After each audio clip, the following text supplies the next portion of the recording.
오늘은 수행평가에 앞서 이산기체의 상태방정식과 그를 이용해서 이산화탄소의 분자량을 구하는 방법에 대해서 얘기해 보도록 하겠습니다. 자, 일단 이산기체 상태방정식에서 좀 얘기해 볼 텐데요. 이산기체 상태방정식은 말 그대로 기체의 상태에 대한 방정식입니다. 자, 이 얘기를 간단하게 얘기하면 어떤 기체가 존재할 때 이 기체가 가지고 있는 부피가 있을 거고요. 이 기체가 누르는 압력이 있을 거고, 이 안에 들어있는 기체의 양이라는 것이 있을 거고, 그리고 이 안에 들어있는 기체의 온도라는 여러 가지 조건들이 있을 것입니다. 그 조건들 간의 관계가 어떻게 되는지 알아보고자 하는 것이 바로 여기 있는 이산기체 상태 방정식입니다. 자, 그럼 이산기체 상태 방정식을 보시면 PV는 nRT라고 되어 있는데요. 자, PV는 nRT를 그대로 보시면 P, 여기서 P는 프레셔, 압력을 얘기하는 거고요. 이때 이 압력의 단위는 1기압, 2기압 단위를 사용을 합니다. 기압 단위를 사용을 하고요. 자, 그 다음에 여기 V 같은 경우에는 뭘 의미하는 거냐? V는 부피를 의미를 합니다. 볼륨, 부피를 의미하고 있고요. 이때 이 부피의 단위로는 리터를 사용을 합니다. 그리고 여기 보시는 이 N이라는 개념이 여러분들 아직 좀 배우지 않은 개념인데 몰수라는 개념이고요. 이 몰수라는 개념은 말 그대로 그러니까 뭐라고 표현해야 될까? 얼마나 그 기체 입자가 많이 있느냐를 의미를 합니다. 예를 들어 기체가 1몰 있다와 기체가 2몰 있다를 비교했을 때 기체 2몰이 기체 1몰보다 분자의 수가 2배만큼 많다는 걸 의미하는 그런 개념이고요. 즉 기체 분자의 개수를 세는 단위다. 이 정도로 이해하시면 될 것 같습니다. 그리고 여기 보이는 T는 절대 온도를 의미합니다. 절대 온도를 의미하고요. 그리고 여기 있는 이 R은 기체 상수라고 하는데 여기 있는 이 등식이 성립할 수 있게끔 넣어주는 상수값이고요. 말 그대로 상수, 정해진 숫자이기 때문에 이 값은 0.082다 라고 이렇게 알아두시면 될 것 같습니다. 자, 그렇다면 이 이산기체 상태방정식이 어디에서 왔는지 한번 생각해 보도록 합시다. 첫 번째, 여러분들이 중학교 때 배웠을 만한 샤를의 법칙을 보도록 할게요. 샤를의 법칙 같은 경우에는 이 V, 뭐죠? 부피죠. 부피가 무엇과 비례한다는 법칙이죠? 바로 온도와 비례한다는 법칙입니다. 그래서 여러분 잘 기억하실런지 모르겠지만 온도가 높아지면 높아질수록 기체의 부피가 커진다는 사실을 알고 있을 겁니다. 물론 그 중학교 때는 절대온도라는 개념을 배우지 않았기 때문에 샤를의 법칙 공식에 뭐 더하기 273이라는 개념이 들어있었을 거예요. 근데 이제 절대온도 개념을 도입을 하게 되면 말 그대로 절대온도 자체와 부피가 비례한다는 사실을 알 수 있게 되고요. 자, 온도가 늘어날수록 부피가 커진다. 이게 샤를의 법칙 다시 한번 얘기하고요. 그럼 절대온도라는 건 뭐냐?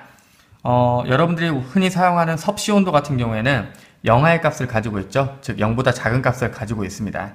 그런데 존재할 수 있는 가장 낮은 온도인 영하 273.15도씨 이 가장 낮은 온도를 0도라는 기준으로 잡고 온도를 정하게 되면 모든 온도들이 다 양의 값을 가지게 되겠죠.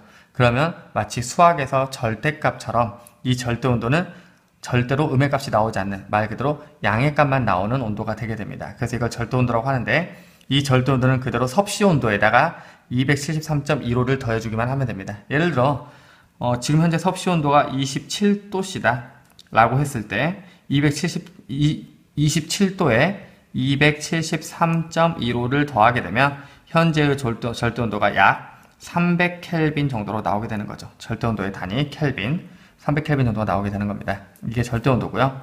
자, 그 다음 보일의 법칙을 보도록 합시다. 보일의 법칙은 여러분 중학교 때 배웠다시피 어떤 기체가 특정 부피를 차지하고 있는데 이 기체에게 압력을 주게 되면 압력이 높아지면 높아질수록 꾹꾹 누르면 누를수록 기체의 부피가 줄어들게 되겠죠.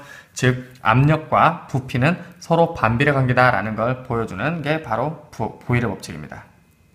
부피와 압력은 서로 반비례 관계다. P분의 1과 비례한다는 것은 반비례 관계라는 걸 얘기하는 거죠. 자, 그 다음 아보가드로 법칙을 보도록 할게요. 같은 온도, 같은 압력에서 보세요. 어떤 용기 안에 기체를 1만큼 넣었다고 합시다. 그때 이 정도 부피를 차지한다고 할게요. 자, 이 안에 기체를 2만큼 넣게 되면 기체의 양이 늘어난 만큼 부피는 어떻게 될까요? 2배만큼 커지게 되겠죠. 그렇죠? 압력과 부피가 온도가 일정한 상황에서 만약에 넣어준 기체의 양이 늘어난다면 기체가 차지하는 공간 역시 더 커지게 될 것이다. 즉 기체의 부피는 기체의 몰수와 비례한다. 몰수는 뭐라 그랬어요? 양이라고 했잖아요. 그렇죠? 즉 기체의 양과 부피는 비례한다는 개념이 바로 아보가드로 법칙입니다. 자, 근데 여기에서 보시면 이 아보가드로의 법칙을 갖다가 이제 그대로 적용을 해보면요. 자, 기체의 부피가 있어요. 기체의 부피 V는 뭐에 비례한다고요? 몰수에 비례하고요. 그 다음 또 뭐에 비례하지? 절대 온도에도 비례합니다. 그렇죠? 그리고 뭐에 반비례한다 그랬죠? 압력 P에 반비례하죠. 자, 결국 부피는 압력 P와 그리고 압력 P에 반비례하고 그리고 몰수, 기체의 양과 절대 온도에 비례한다는 사실을 묶어서 방금 전에 얘기했던 내용들을 다 묶어가지고 이렇게 표현할 수가 있고요. 근데 이건 비례한다는 개념이지 정확한 수치를 구하는 공식이 아니잖아요. 그래서 얘를 정확한 수치를 구하는 공식을 만들기 위해서, 즉 여기 비례한다는 표시를 등호로 바꾸기 위해서는 뭐가 필요하냐? 등호로 바꾸기 위해서는 바로 여기에 상수값이 들어가 줘야 되는데, 이때의 상수값을 과학자들이 구한 값을 우리는 기체상수라고 하고 이 기체상수를 R이라고 표현합니다. 그래서 이걸 통해서 바로 이상기체 상태 방정식이 완성되는 거죠. 여기는 P가 좌변으로 이동하기만 하면 PV는 nRT 성립된다는 거 볼 수 있겠죠. 자, 이걸 통해서 이제 우리는 이상기체 상태 방정식을 어느 정도 이해를 했고요. 자, 이상기체 상태 방정식 다음에 이제 몰수와 분자량의 관계를 좀 보도록 할 텐데, 여러분들 분자량이라는 건 분자가 얼마나 무거운지를 물어보는 개념이죠. 맞죠? 참고로 말씀드리면 예를 들어 분자량이 32인 O2, 즉 산소기체가 있다고 합시다. 분자량이 32라는 얘기는 무슨 얘기냐면 이 산소 분자가 1몰 있을 때 질량이 32g이 된다는 걸 뜻해요. 자, 그렇다면 1몰일 때 32g이라는 뜻이에요. 즉 분자량이 30이라는 얘기는 그램 퍼 몰, 어떤 물질이 1몰 있을 때 32g이다 라는 뜻이에요. 자, 그렇다면 어떤 산소기체가 64g이 있다면 이때는 몇 몰일까요? 32g일 때 1몰이야. 그럼 2배가 됐어, 질량이. 그럼 몇 몰이라는 얘기예요? 2몰이라는 얘기가 되겠죠. 그래서 우리는 몰수를 구할 때는 질량을 분자량으로 나눠주게 되면 바로 몰수가 되게 됩니다. 그래서 여기 보시면 몰수는 질량을 분자량으로 나눈 값이다 라는 거 알아두시면 되겠습니다. 물론 몰수에 대한 계산 개념은 여러 가지가 있지만 여기서 당장 중요한 거는 일단 질량과 분자량의 관계이기 때문에요. 여기까지만 정리를 하도록 하고요. 자, 이제 다시 이제 이상기체 상태 방정식을 전체적으로 이해하신 후에 여기 CO2의 분자량 구하기에 대해서 한번 보도록 하겠습니다. 자, 이쪽 왼쪽 그림을 보시면 이 그림을 가지고 좀 설명을 할 텐데요. 여러분들 드라이 아이스라는 물질이 있습니다. 드라이 아이스는 뭔가요? 드라이 아이스 같은 경우에는 바로 이산화탄소가 승화되어 고체 상태로 되어 있는 것을 우리는 드라이 아이스라고 합니다. CO2의 고체죠. 얘를 가만히 놔두게 되면 CO2 고체가 뭘로 바뀌게 되죠? 기체 상태의 CO2로 바뀌게 되죠. 자, 그걸 이용해서 우리는 실험을 해보도록 하겠습니다. 자, 실험에 앞서서 일단 분자량을 구하기 위해서 우리가 필요한 것이 무엇인지 한번 생각을 해보도록 합시다.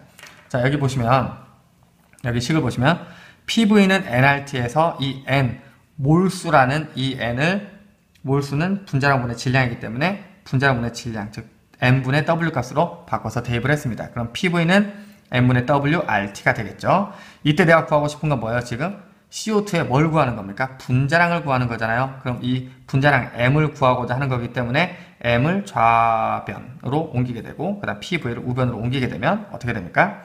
분자량 m은 P 곱하기 V분의 W 곱하기 R 곱하기 T가 되는 거죠. 그럼 결국 이 값들을 다 구할 수만 있다면 우리는 이산화탄소의 분자량을 구할 수가 있다는 얘기입니다. 그럼 하나씩 생각을 해볼까요? 자, 첫 번째, 현재 압력이에요. 현재 기체 압력인데 일반적으로 우리가 생각하는 환경에서는 대부분 일기압이 되겠죠.